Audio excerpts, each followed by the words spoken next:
Alright, welcome back.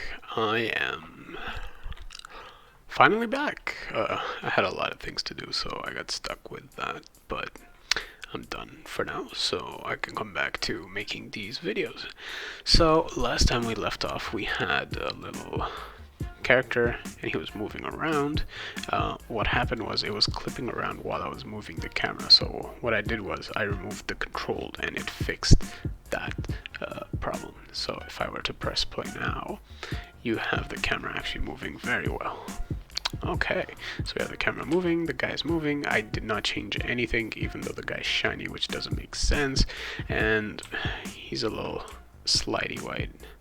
But anyways, so what I did was, for this episode, what we're going to do is interactions. So we're going to check between like the items in the world and what they are. So first things first, I made 3 little boxes, called one thin, one's medium, one's thick, and then we have the ground, and we have intersection availability. So if you were to enable or disable these, then it won't work. So intersections are, give me a second. Intersections are basically raycasts, if you've ever done it.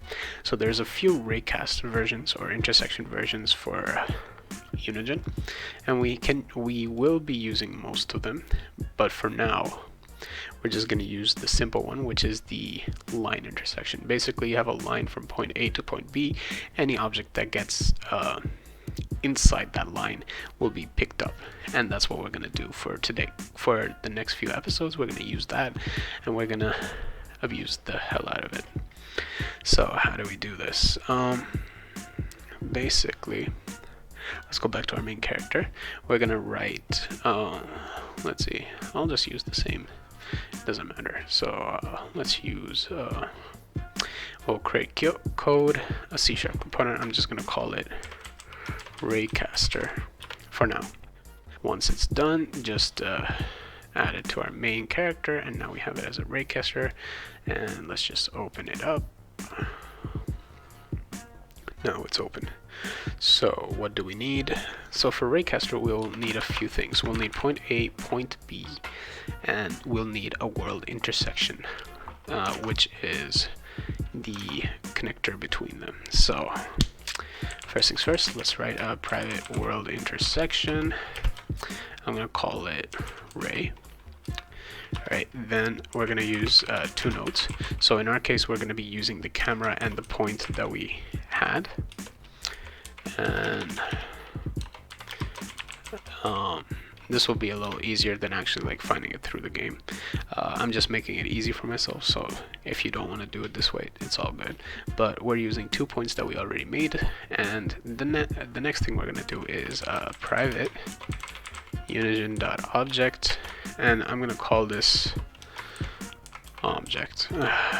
I'm not good at naming these things, so we're not going to be using the int because there's nothing we have to initialize. So it's literally going to be like a 2-line thing.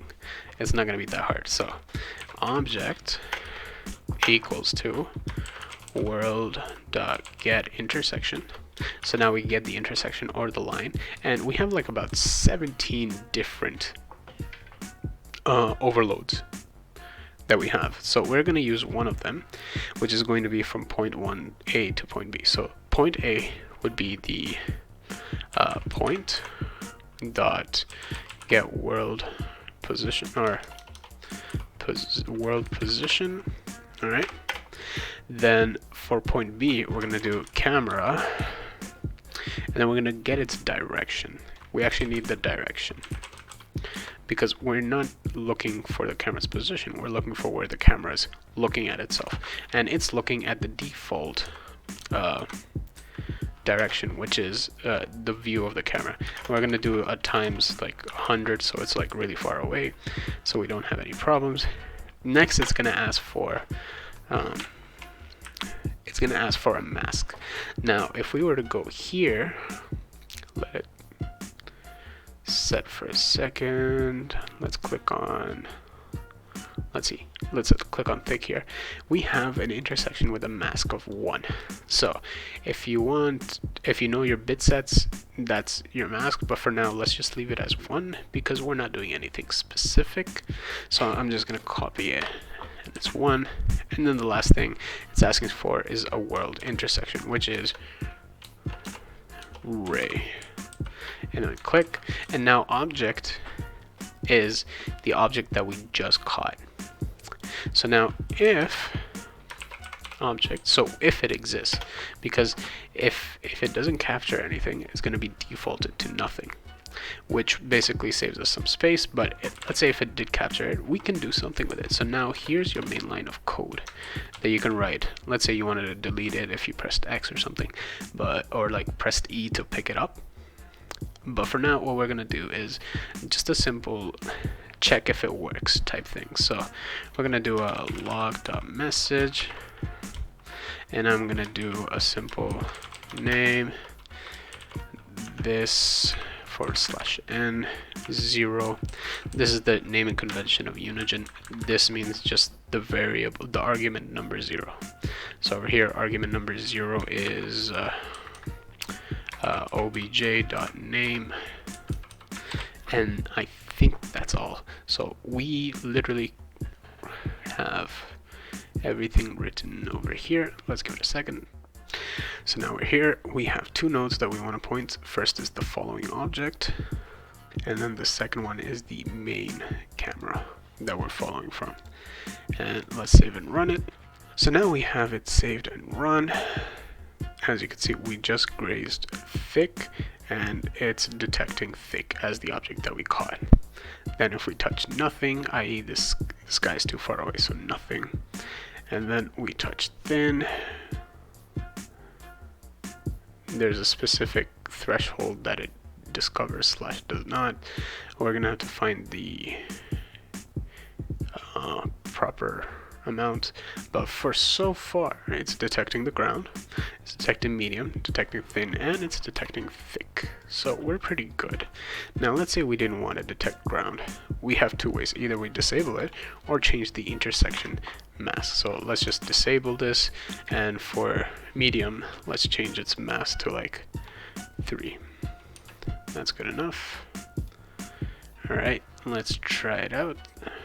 So now we have thick, thin. If we were to touch medium, it affects it, but if we were to touch ground, it doesn't. Now why does medium get affected? The answer is because it has the intersection mask number 0, which is 1, detected. So now if I were to make it just 2, let's save and run it, medium would not work. So if we were to find over medium, medium does not work. The ground doesn't work, medium doesn't work. Meanwhile, thin and thick still work. So as long as the intersection numbers align, it will work. And if they don't align, or if they're disabled, it will not work. So that's it for intersections. Next few episodes, we're going to do some kind of like pick up object type thing, probably interact with objects and all that stuff. So this is the basics of learning how to talk between objects inside game, or one of the ways to talk between objects inside game. There are many other ways, but this one's the faster way, and this one's the simpler way that we need for now. Later on, we're going to do the other ones, and once it gets a little bit more complicated, you guys will have fun figuring out your own ways. So anyways, that'll be all. I'm going to say goodbye and just leave this code here for now. And see you guys. Until next time.